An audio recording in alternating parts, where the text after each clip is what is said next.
Hi friends, ఈ దసరా నవరాత్రుల్లో చాలామంది నాన్ వెజ్ తినరు కదండి. దానికి ఆల్టర్నేట్గా ఈ విధంగా సోయా చంక్స్ కర్రీ ఎలా తయారు చేయాలో చూద్దాం. దానికోసమని స్టవ్ మీద గిన్నె పెట్టేసుకొని గిన్నె నిండా వాటర్ పెట్టుకొని అవి మరిగాక దానిలో ఈ సోయా చంక్స్ వేసుకొని ఉడికించుకోవాలి.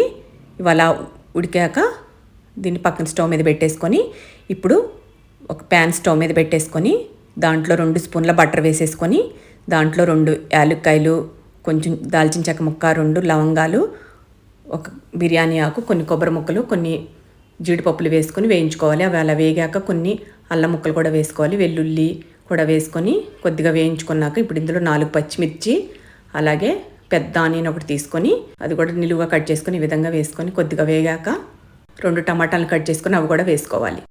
వేసుకొని ఒక 5 మినిట్స్ ఉడికించుకోవాలి. అవి ఉడికే లోపల ఈ మిల్ మేకర్ని స్ట్రెయిన్ చేసేసుకొని దాని మీద కూల్ వాటర్ పోసేసుకొని ఈ విధంగా పిండేసుకొని ప్లేట్లో వేసేసుకోవాలి, వాటర్ అనేది లేకుండా.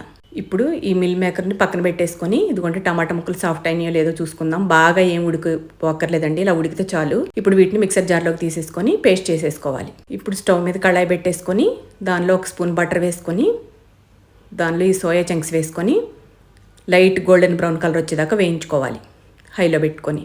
ఇదిగోండి ఈ విధంగా వేగాక వీటిని ఇలాగా ప్లేట్లోకి తీసేసుకొని ఇప్పుడు మళ్ళీ అదే కళాయిలో 2 స్పూన్ల ఆయిల్ వేసుకొని దానిలో మీడియం సైజ్ ఆనియన్ ఇలా సన్నగా చాప్ చేసుకొని వేసుకోవాలి. అవి కొద్దిగా అలా వేగాక ఈ పేస్ట్ని అందులో వేసేసుకోవాలి. ఇందాక పేస్ట్ పట్టుకున్నాం కదా, అది వేసేసుకొని బాగా అంతా కలిసేట్టు కలుపుకొని 1 స్పూన్ సాల్టు, అలాగే 1/2 స్పూన్ కారం, 1/2 స్పూన్ పసుపు, 1 స్పూన్ ధనియా పౌడర్, 1.5 స్పూన్ గరం మసాలా పొడి వేసేసుకొని బాగా అంతా కలిసేట్టు కలుపుకొని లిడ్ క్లోజ్ చేసేసుకొని 5 మినిట్స్ ఉడికించుకోవాలి. ఇప్పుడు లిడ్ ఓపెన్ చేసి మళ్ళీ ఒకసారి అంతా బాగా కలిసేట్టు కలుపుకొని ఇందులో సోయా చంక్స్ అన్నీ వేసేసుకొని బాగా అంతా కలిసేట్టు కలుపుకోవాలి. ఇందాక మిక్సర్ జార్లో వాటర్ పోసుకున్నానండి, అవి ఇందులో వేసేసుకొని బాగా అంతా కలిసేట్టు కలుపుకోవాలి. కలుపుకొని లిడ్ క్లోజ్ చేసేసి సిమ్లో పెట్టుకుని 10 మినిట్స్ ఉడికించుకోవాలి. 10 మినిట్స్ తర్వాత ఇలాగ కొత్తిమీరతో గార్నిష్ చేసేసుకొని ఈ విధంగా బాగా అంతా కలిసేట్టు కలుపుకొని సర్వింగ్ బౌల్లోకి సర్వ్ చేసుకోవటమే. అంతే, ఎంతో టేస్టీగా ఉండే సోయా చంక్స్ కర్రీ రెడీ అయిపోయిందండి.